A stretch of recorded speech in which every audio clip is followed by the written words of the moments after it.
What's up, guys? My name is Emerson, your favorite manic and melanated photographer. Hey, this is Alex, or you can call me Peach, your local content creator and fruit enthusiast. And welcome to the Phot-Bros podcast. Your one-stop shop for all things photography, videography, and content creation. Yo. We are back here, the villain and the fruit. Yes, the villain and the fruit. I'm sort of an anti-hero, but a very peachy anti-hero. Peachy, I like that. Yeah. I like that. And we are back with episode 15 of the Phot-Bros. Dang, we're already at episode 15. It's been like, we're in the middle of the year already, I think, sort of. Yep. Yeah, it's been 4 months, 5 months in. This year's going by too fast. Yeah, we're aging quickly. Yep. Time passes by. Yep. But I don't know about you, but I'm still young at heart. But today we are going to talk about photography, obviously. And we brought back a special guest. You know, one of our true friends, our good friends. Welcome, Justin / Midnight Killjoy. Whoop, whoop. What's up? I'm back again. Yes, he is. You know, and it's not going to be the last time he'll be back. We have a bunch of people that we could bring on always because we built that special bond, you know? Yes, we did. Dude, building a bond is very important, even in photography. Yes, it is. Like with photographers and also models, because we want to create the best art possible. You can't create the best art if you are not connected in some form, shape, or fashion with somebody. Yeah, I mean, at least in our case, that really works out when we're doing it as a hobby. Yep. Now, as a business, sometimes there are times where you kind of have to ignore that.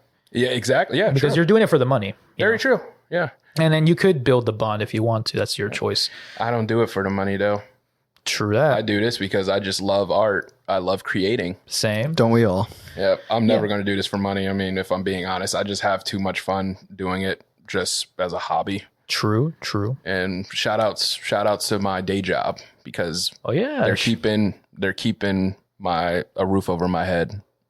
He has reasons for doing all this. We have our reasons why we do photography and then why we use the techniques that we use. Indeed. Yeah, and why we built certain different our own techniques, which includes a bunch of stuff. In Emerson's case, he really personalized his presets, for example, which kind of bring out a specific mood that he found fit. Same with me. Exactly. There's always a story behind everybody's branding, everybody's style of photography. Everybody has a story, and don't ever be afraid to talk about it because it makes you who you are as an artist. Yeah, exactly. Like when you start a story, you finish it.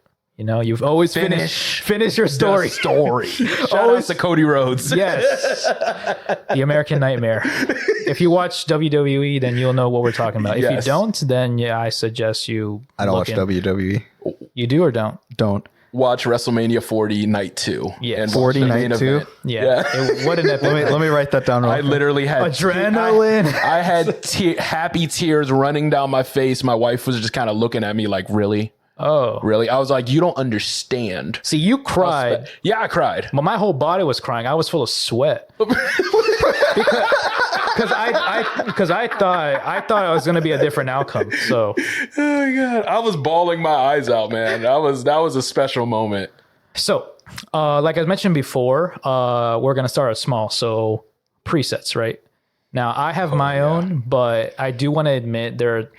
You probably, if you look on YouTube about presets, you're gonna get a bunch of presets about how to do like for example, Adobe Lightroom, Capture One. I believe if you do a free version, I think what's it called, Darktable. I don't know Capture One, so. Oh no. So we have Lightroom, Adobe, and then Capture One for Capture One is just, but it's for Mac. It's just Capture One. But it's for Mac. It's just Capture One is exclusively for Mac, or no? It's for Windows also. Then why can't I download mine? I said it's not my technology. It's for everything. Interesting. Well, I got to look into it. But although, tell me, how much do you pay for Capture One? The same as like Lightroom and how many Photoshop. gigs? $10 a month. Like, I think it's $250 a year. So that equals out to how much per month? Like, is that less per month? Does anyone have a calculator? Than Lightroom? Because I paid $9.99 a month for Yeah, Lightroom. but I only get 20 gigs. Yeah, I get 20 gigs as well, the Creative Cloud. Oh, I don't get any cloud for it, Oh, okay. but but it's, you can't save it. So do you have like What do you mean a you can't you have like a Okay, SSD? so in Lightroom, basically. Oh no. So okay. The way Capture One works is it's more like a session. So like I can save like all the raws, all the edits that I did, all of the finals that I did in its own folder. Like I there is a possibility for like a big catalog of your photos, but I don't use it that way. I use it like a session. So like I do this one photo shoot. I start it as like whatever the name of the photo shoot is. Let's say I'm doing like a fine art in the woods or something like that. Like I'll name it fine art in the woods, and then all the photos I throw in there. But you have a limited one folder. But you have a limited amount of storage, I assume. I mean, because hard drives are cheap. Yeah, that's what I was asking. I was all like, do you have an external hard drive like a SSD? Yeah. One terabyte. Tons But of I did the Yeah, I know. I can imagine because you'd be tons of having them. like thousands and thousands of files. Yeah, I see your it's stories all the ridiculous. time. I'm all like, dude, you got to tone it down. I'm a chronic overshooter. But I did the calculation. So you are paying like $20 to $21 every month for that. Technically, Really? Oh wow. yeah. If 250 divided by 12, 20.8. Nothing wrong with that at all. Yeah. But you're paying that much. But it's not so bad. You know, you can do the same for Lightroom and Photoshop, but you would get 100 gigs. But come on, $20 every But I month. never used the Creative Cloud for anything. I use it very I minimally. use it for my mobile photography. So like when I shoot on my iPhone in RAW, it goes straight to, whenever I edit it, it goes straight to the Creative Cloud. But other than that, anything I take on my Canon, I use Lightroom Classic. So True. I just download it and I put it in a Google Drive or I put it on my external hard drive. Cool. Yeah. But anyway, presets. We kind of got off a little bit off topic there, or side topic. But presets, you know, I do like a lot on Lightroom, but on YouTube, there's tutorials about how to make different ones based on films and everywhere, you know? Yeah. Yeah. And then eventually I copy them and then I manipulate it to make it my own.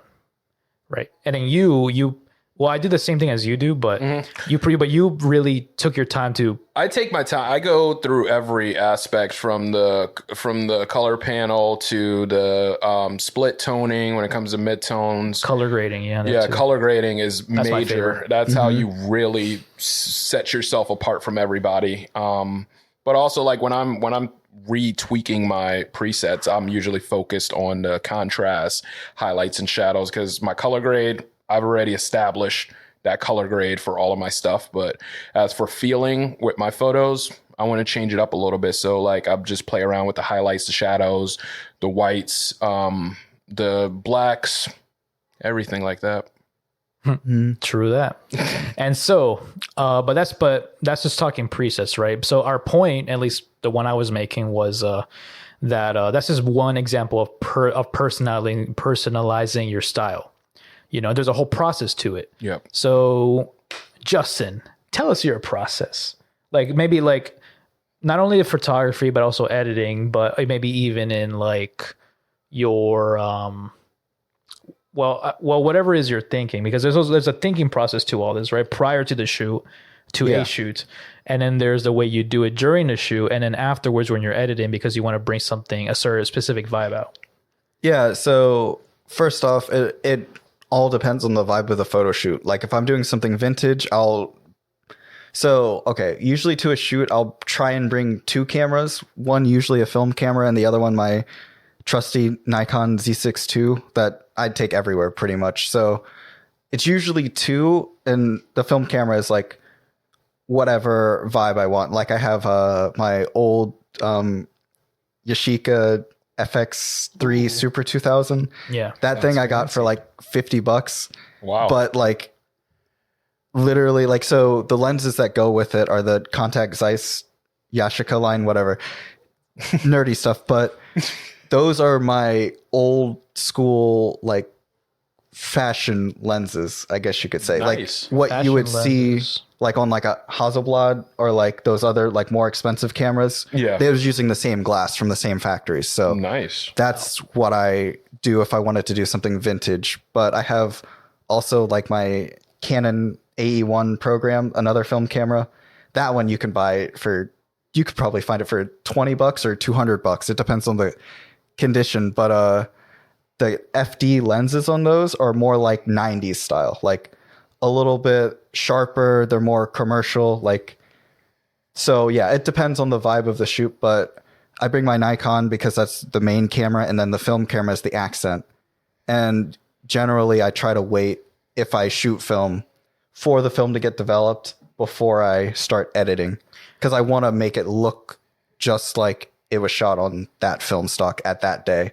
So what could say that you like really like to experiment with, and you really vibe with like anything that's retro, not just equipment, no, not just the vibes, but also the equipment. You know, like vintage lenses, for example. I have tons of vintage lenses. I have a few, and yeah, because one of them, one of them's a because I have a Sony A7 II, a digital camera, and one of my lenses is a Canon lens, but it's from a film camera. I forget which lens it is. It's an FD lens. I remember. Yeah. It's the 50. So you have an adapter for that, I guess? Yeah. Awesome. Yeah, I have an adapter and everything. And what I like about it is the bokeh is actually pretty good. It actually goes up to 1.2 aperture, I believe.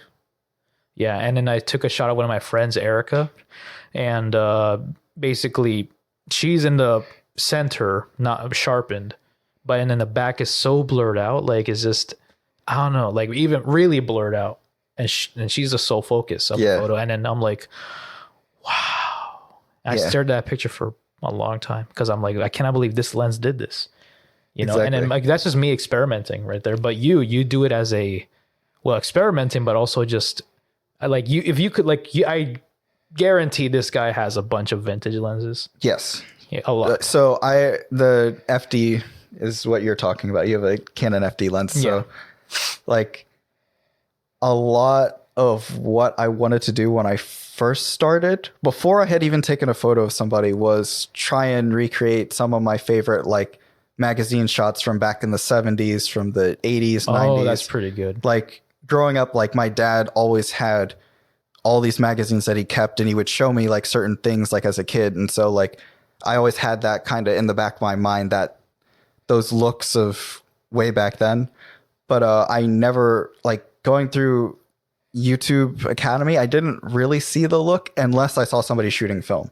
So that was a big inspiration for me to just go with a lot of vintage glass, just because you get closer to the look when you're actually using the tools that they used back then. Very true. Very true. Man, my mind is blown right now. Like it's not like super blown, but it's splitting. My head's splitting open. It's about to. I can put it back together if you want. Okay, cool. But wow, you seem to know a lot. Like, so, and I'm actually curious. So, this is speaking to every beginner out there, everyone who's like thinking about getting into film, photography, videography. Like I assume you have tips about do's and don'ts.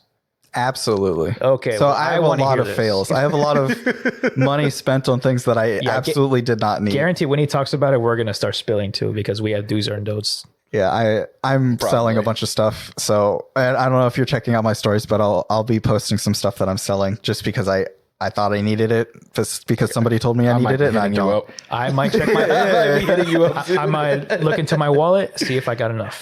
See the way my bank account's set up. Yeah. So first thing is, like we said before, I seriously think everybody that gets into a creative field has something they want to do with it.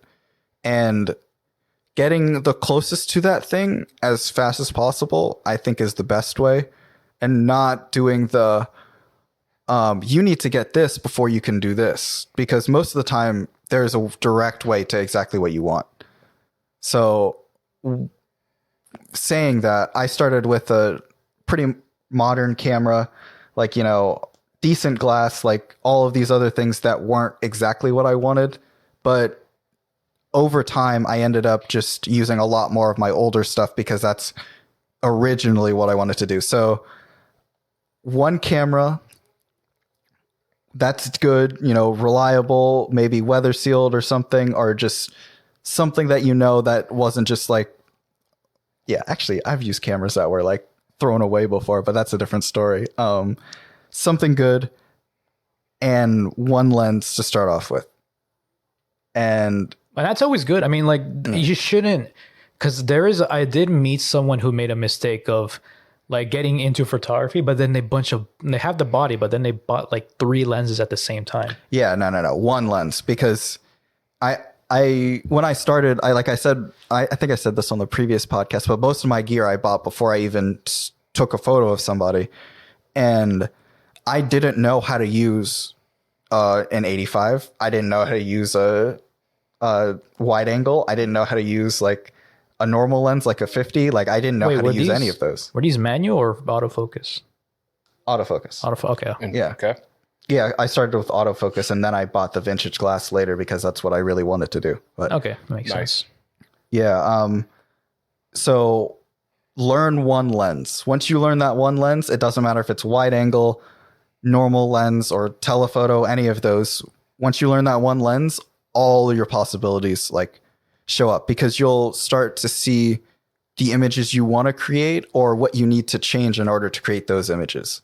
You heard that, guys? LOL. Learn one lens. Okay. One lens.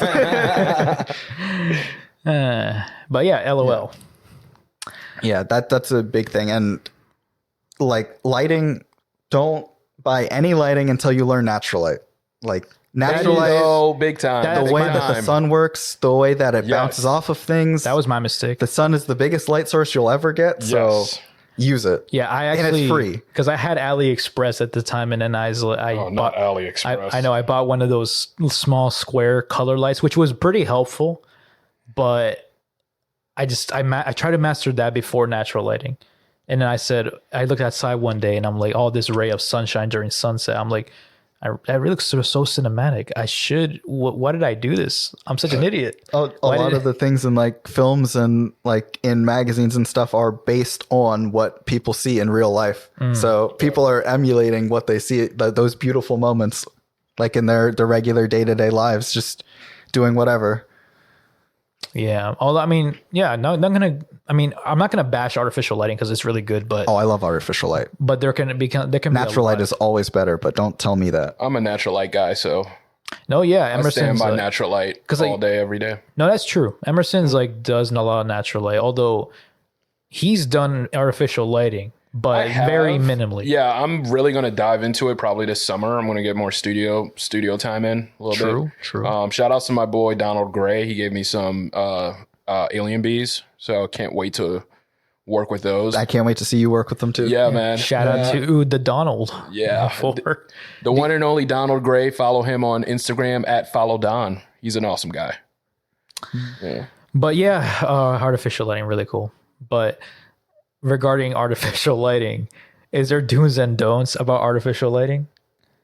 Well, like equipment wise, let's say, because like it will refer. All you need is a speed light at first if you really want to just start. Like, I mean, a speed light will help you if you want to do an event and stuff like that, I think. But those like little like RGB flashes. lights, yeah, those little RGB lights, if you wanted to do colored lighting or like moody things like at night or something like that, those are cheap and they do amazing for what they are, honestly. Yeah, because I know one time I made the mistake of I went to this one studio in Falls Church, and not bashing it, it was a really good studio, small, but it was okay. You see, the thing about this was that he didn't have any strobe lights, right?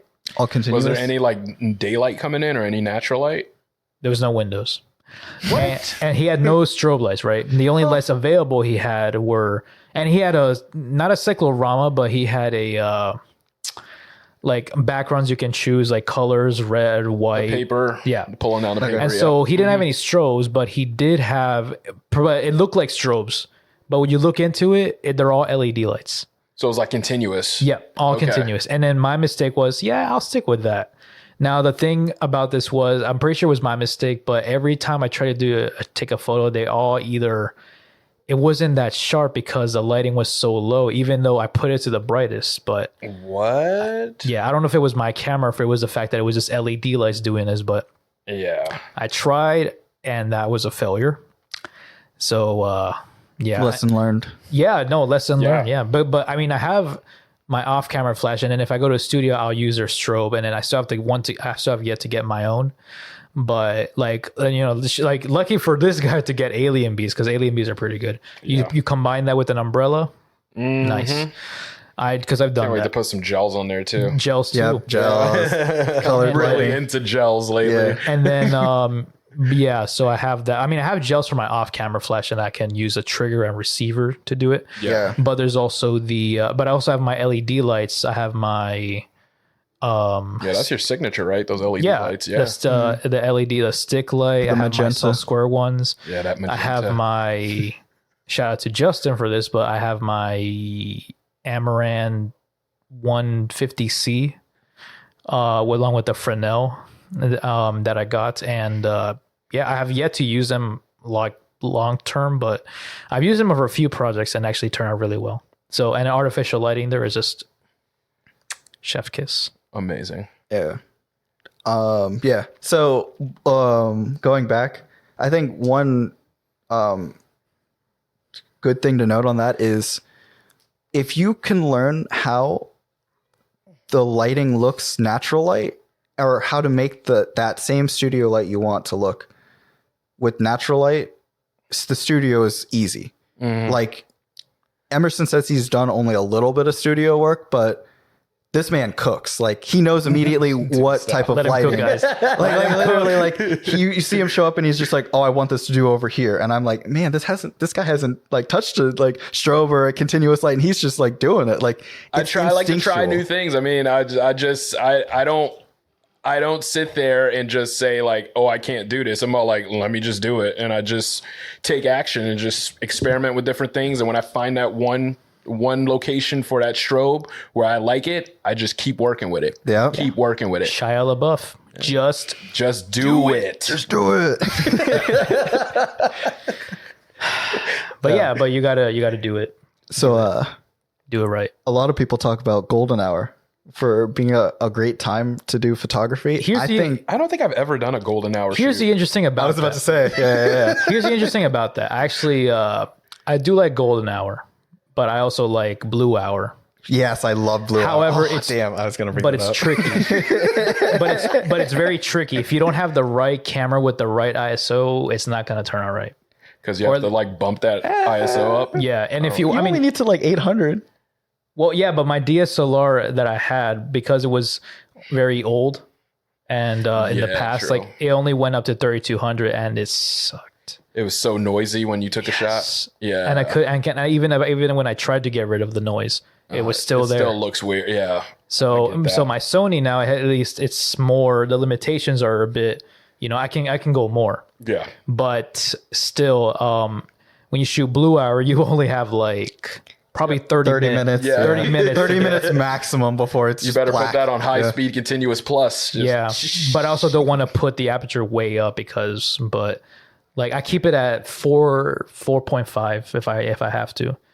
Is that for all your shoots? If I do blue hour. Oh, yeah.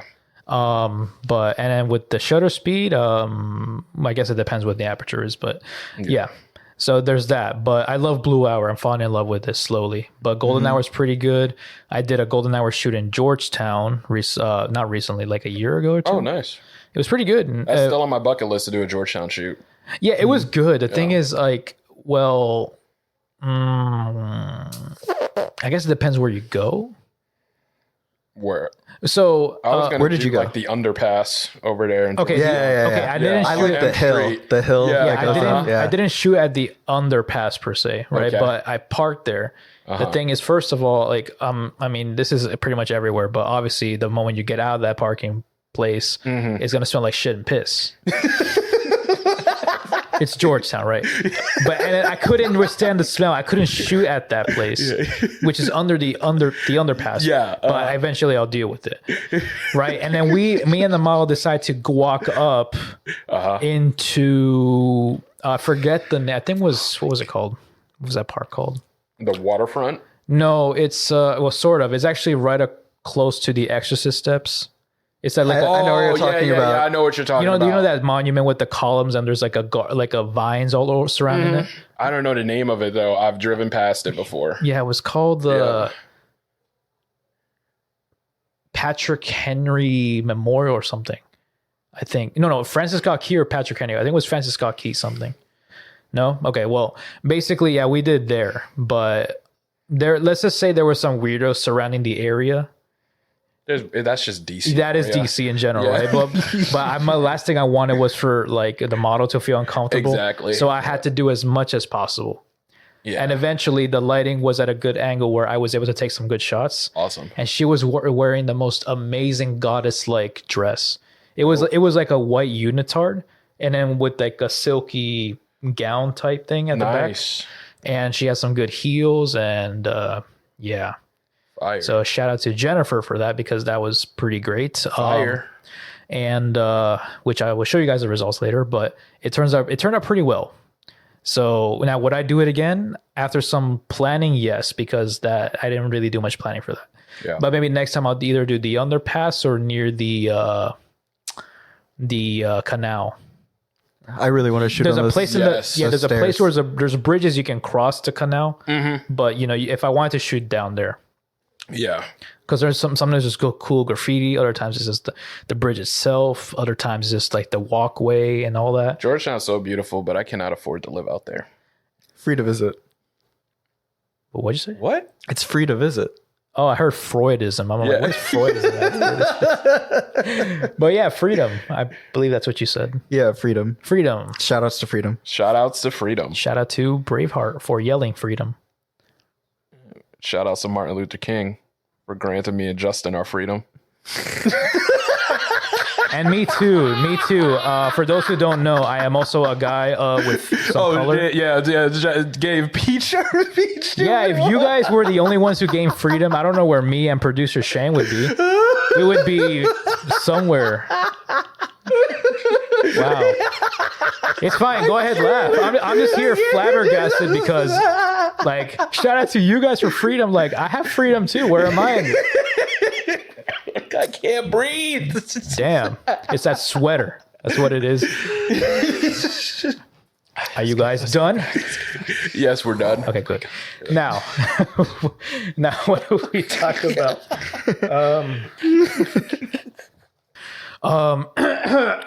Okay, so we're done with that laughter for the moment. Now, lenses, guys. Let's talk about lenses. Yeah. Now, we have our own group chat. We have fun sometimes talking on that group chat, but I posted the one reel a few days ago to these guys. And basically it asked if you could choose one lens to use for... You had to. Yes, there's no choice. You have to choose one lens. One lens in to use all your shoots for a year or maybe even forever, right? It was between the 24-70, the 85 millimeter, the 50 millimeter, and the 35 millimeter. Now, I'll start, I guess, but I would go with my nifty 50. Now, between me, 50, and the 24-70, it's hard to choose, but the 50 has really granted me just a lot. Now, sometimes there's limitations to it, but it's really gotten me a lot of good photos because, especially when it's autofocus, and whenever I do it in a studio, I'm on crunch time. Mm-hmm. So, I have a very limited amount of time, but that gets the job done. Yeah. So that's me. How about who wants to go next? I can go next. All right. Again, nifty 50. Wow. That was my first actual lens other than a kit lens that I actually bought. True. And just that baby is a workhorse. The Canon does. EF 50 millimeter f1.8. That is most of the work that you see on my page is with that lens. I have some of my work with my 16 millimeter wide angle, but like the 50 is my bread and butter. That is my go-to lens all the time. True. Yeah, but 24-70 is pretty cool too. I always wanted to get a 24-70 for like the longest, but I don't know. I'm always like indecisive. I'm like, should I get it or should I not? I'm not in the same boat. The only reason I consider it is only because what I don't want to do is have my 50 there and then switch it to another wide angle lens and then switch it back and forth. And then I'm like, okay, why not just get a 24-70 where I can go between wide angle and then go to zoom and I can get something more. But a of a portrait. 2470 doesn't get that much bokeh. That is very true. And there's a lot of distortion usually. Yeah, that's the another downside issue. of it. So I'm like stuck between those choices. So I'm like, should I get it? Should I not? Yeah. Okay, how about you, Justin? So this reel like sent me into like thinking mode for days because Days? I'm like the two lens person usually. I usually bring a wide angle and a telephoto, or I guess like telephoto or normal. That's usually my kit is one of the I'm two. surprised you have a telephoto in a shoot, because correct me if I'm wrong. I always thought telephotos were more just like if I want to shoot an eagle or something. No, not a like wildlife. a 7200 type. No, Yeah, like those like long telescope, some like super long, some Jack Sparrow looking like Jack Sparrow telescopes. Like no, So if you have like a 135 prime or a 200 prime, they're pretty small. But Okay. Another story. I usually bring like an 85. That's what I call a telephoto. okay. So here I'll just do a little bit of devil's advocate, but see, I had an 85 for my DSLR, my Nikon D3200. Now, I'm not saying it's bad. Now, it's pretty good. And I even used it for astrophotography because it lets all that light in. But the thing with like, I believe there's limitations because all you can do is portraits, because no matter how far you go, like it's still going to be really close up. Right now, do you only shoot portraits or are you going for something specific? So the 85 is my favorite lens, but a lot of my favorite photos I've taken have been with a 50 or a 25 like prime. So the 85 is when I really know what I want to get. It is a specialty lens. I'll definitely put that out there. I can use it in any environment now because I'm a little bit more experienced, but the 50 I can just use like anywhere. Anywhere I can use the 50, I'll just take it and things will turn out well, if not great. But the 85 really for me, I think I see the world a little bit more telephoto. Like I'm definitely way more like focused in rather than like full like wide perspective of everything. So Yeah. like that's just it's easier for me to use an 85 than it is to use a 35 or a 24 or anything like wider. So yeah, like you say you can only take portraits with it, but I mean, it's considered a portrait lens. I know that, but I try to anything's take a portrait lens. If Yeah, you can but take I'd a like- portrait with it, it's a portrait lens. Like I use my 16 millimeter for portraits, and that's like super not saying- distorted and really. I mean, like, I use my 50. editorial-looking. I use my 50 for portraits, and then eventually I do have to crop it and all that. Yeah, But 85 is just like it just seems so close. you just Right. gotta back up a little more. yeah, exactly. But Take a few but steps if back. I'm in the studio, I try to Oh back yeah, up. if you're in a studio. Oh yeah, I'm at the edge of every studio. So so Union 206 Studio C. I have ran into that red container so many times because I'm trying to get a full body of somebody. Jeez, man. Yeah, it's honestly like it's kind of funny, but that's with just an 85. Oh my god. Damn. Yeah. Shout outs to Studio A because there's enough space where I can use whatever lens I want and that's fine. But I still with the 85, there are limitations, but working around them is how I've learned a lot of tricks. Okay. So going back, well, the reason I said learn one lens is because some people say that there's one lens you can buy and you can do everything in photography with it. I personally don't think that's true. And yeah, I don't think that's true either. I think that there are a lot of special lenses for every scenario, but you could probably use every lens in every scenario. Besides maybe like a 16 millimeter and you're trying to take a picture of like a lion because in order to take a picture of a lion, you have to be, in their face with it. Yeah. But that like thing aside, once you learn that one lens in like multiple scenarios, as soon as you get another lens, you'll learn so many more things you can do like after that and keep growing and piecing together like little by little, like, yeah, your creative process, what you like, all of these things. Yeah. It's part of the process to learn from pretty much what you have to what you know you need to have or need to do, building the instinct. Yeah. I mean, like I said before, we're all still learning, but I like to think at least I gotten used to this type of like process too. Like it's so many processes goes into different into photography. Now, photography itself is a process, but within that process, there's a bunch of other processes that at least I gotten used to. I adapted to. I just like had to learn and relearn. To this day, it's still the same thing. Yeah. I'm relearning a lot of things. Same here. And yeah, it's gonna go a long way. Especially presets. So confession, I only have 2 presets. Like your own, or did you copy from somewhere and then make it your own? No, my own. And most of the time, I wait for the film to get back when I shoot film at a shoot to edit towards that same look. So, you know, it's interesting. Whenever I'm learning how to make presets. There you go. Because it's a lot of work. It's a lot of work. It is. Although I do want to say that I have seen people make presets, but it's different presets. So they expand on it. For example, like we have our presets, right? It has everything, lighting, exposure. We played with all that, the color grading and all this. And obviously we name it something creative or whatever the kind of vibe it brings out. Now I have seen people who expand on it where they're like, yeah, I have more. He has like, I saw one guy have hundreds of presets, but how he diversified it was if I remember correctly, one of them had one preset only had like an edit. No, it was a manipulated exposure and shadows. And then another one had manipulated shadows and blacks and whites.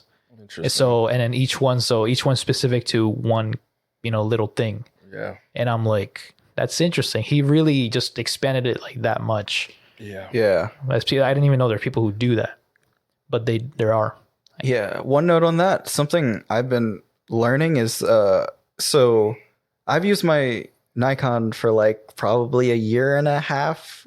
I've had it for 2 years, but then again, I said I didn't use any of my gear for a while. So I finally learned how to expose it for presets, which is why I'm learning presets now, because my exposures were all over the place, up and down, like overexposed, underexposed, like everything you could think of. And I didn't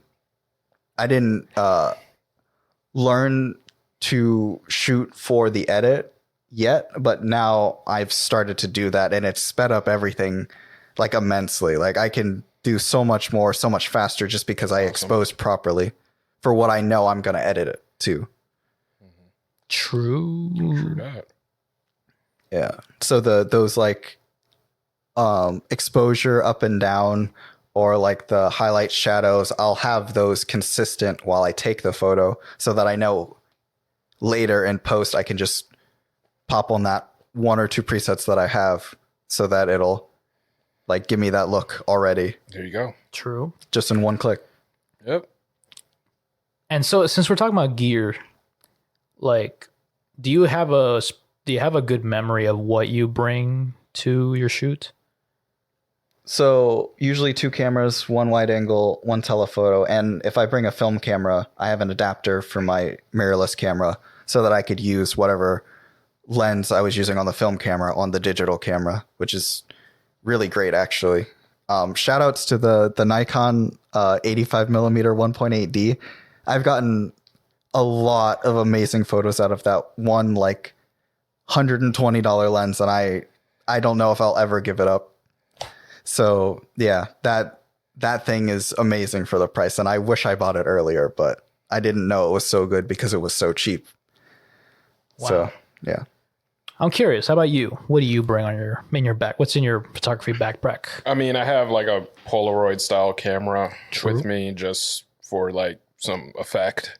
Usually I bring a wide angle and just my 50 prime as well. I usually don't bring my crop sensor, but Justin has influenced me a little bit to bring another camera body with me.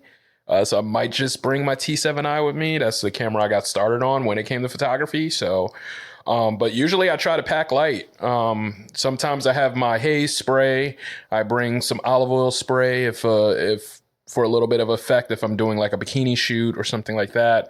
But most of the time it's just 2 lens, my Polaroid camera, my R6, And I think sometimes I bring my GorillaPod if I want to do like vlogging or model interviews, get my Rode mic on there, do like a model interview, but not much. I really don't bring a lot. Interesting. Yeah. Now let me dig into my memory. I'm gonna dig into this photography backpack. Let's see. Yeah, it's a bit. So I have my Sony A7 II camera. I have my 50 lens already attached to it. I have the Canon FD lens. I have this CCTV lens that usually belongs to one of those camcorders, or not camcorders, those like recorders, cameras on buildings. Like the CCTV? Yeah. Okay. Yeah. So I have an adapter for it, and I Nice. attached it. The only thing That's is, interesting. yeah. I'm not saying that's bad. I'm just like, I didn't even think about that. Well, here, I'll show you the next time I go to a hose meetup or something. So, or we collaborate, you'll see it's a really tiny lens that attaches to the camera. Right. And then, and you can shoot with it. The thing is, I have to change because the lens is very, like it'll give that effect, like, sort of crop sensing, where it's like heavy vignette, where it's like, the circle and the corner, like a pinhole kind of. Yeah. Yeah. So I would have to change some like a setting in the camera in order to make it, full frame. And then we got, what else we got? I have my fake peach because, that's my brand. If I want to record content. Then I have my stick light on the side where the water bottle should be. And then in the top pocket, I have my off-camera flash, one of my little tripods, and then I have what else do I have? Something else, I forget what it was, but there's a whole bunch of stuff that goes in there, and yeah. Oh, and my Vivitar point and shoot camera film. And then I also got, actually, no, come to think of it, that's about it. That's my camera bag. Any final thoughts on what you bring to a shoot, like regarding your gear? So I know I generally said I bring a wide angle and a telephoto, but I never actually said like what lenses I bring. The 85 is my favorite, but I'll always at least bring like a 50 or a 28, usually like a 28 or 35, something like that. Is this what you do, or is this like a suggestion, or is this like... No, this is just what I do. Okay. So since I love the 85, like I usually have to bring something else just in case I can't use the 85 in whatever environment to get the shot that I wanted. Oh, I see. So I learned that over time, but if I just had that 185, I would make it work. So yeah, I bring the wide angle usually if I want to tell more of a wider story with it, or yeah, the environment's too small for the 85. Interesting. Yeah, I'm still pretty iffy on the whole telephoto thing. At a studio is one thing, but if I were to do a natural light shoot, sure, but at a studio, probably not. I usually would stick with one lens at a studio, unless I switch from a wide angle to a 50 or something like that. Yeah, I also recommend a 24 to 105 or a 24 to 120. So okay, see, maybe the 24 to 105, maybe that one I could get. My 24 to 120 is on my camera practically at all times and in a studio because it's a consistent f4 aperture, and I have 24 to 120 to work with. I did see one of those, but they were hella expensive when I saw it. Yeah, on eBay. They can be, but usually they're in the regular lens price range. Like Canon has the 24 to 105, but it's like a variable aperture. That one's good for the same thing because in studio I'm usually shooting at f8 anyways, so there's no problem with the variable aperture. Or Nikon has the 28 to 2 or 24 to 200. That one's pretty cheap too. So those are options. Very intriguing. That's wow. Okay, so I'm probably gonna do some shopping later. For Definitely. yeah, like come on, 24 to 70 is one thing, but 24 to 100 or 24 to 120, I think it was what. That sounds probably even better. It's only one stop difference too, Although, what's the app? and cheaper. What's the biggest aperture on that I can do? F4 usually. But that's the same thing as a 24 to 70 24 to 70 is 24/7 2.8. is 2.8. aperture. Yes. You good over there? F2.8, F4. Yeah, no, yeah, because I Mhm. thought the 24 to 70 had only went to 4. No. No, Oh, it's usually 28 to like 16. Or 2.8 to 16. Sorry, not Yeah. 28. Yeah. wow. So thanks for expanding on that. So I, for one, well, like I always said this multiple times, but I always like to learn something new from our guests, and I learned something new today. And actually, I got to know you better, actually. So, wow. Well, that's good. I usually don't give out too much information, so He is mysterious. Oh, very mysterious. He is. I just don't like to tell people my personal info, but that's a different story. okay. Are you with the CIA? No, You a secret agent or something, man? I wish. I heard they pay well. You can afford more lenses, Yeah. and more travel time, and There all you go. All the above. that. And Yeah. more gas, for your car because I go electric. electric. Shout out to electric cars. Whoop, whoop. Anyway, that was great. Thank you, Justin, for being our special guest. Yeah, definitely. Thank you for having me again. This has been really great. I love talking camera stuff. Sweet. And Awesome. that being said, he will be back. We don't know when. We but do he'll be not back. know when. Mysterious again. Yes. Yep. But but that was great. And shout out to Emerson for being himself, the Respect. the villain. The villain. Villain in the fruit. But and now, we'll be back later. So don't cry, don't be sad. We'll be back. Yeah, We're not going anywhere. But really, it's time to say goodbye. So this is Peach. And this is Emerson. This is Justin. And we're signing off. See you guys in episode 16. See y'all. See ya. Thank you for listening to the Phot-Bros podcast. Feel free to follow us on Instagram at Phot-Bros podcast and follow us on X/Twitter at Phot-Bros.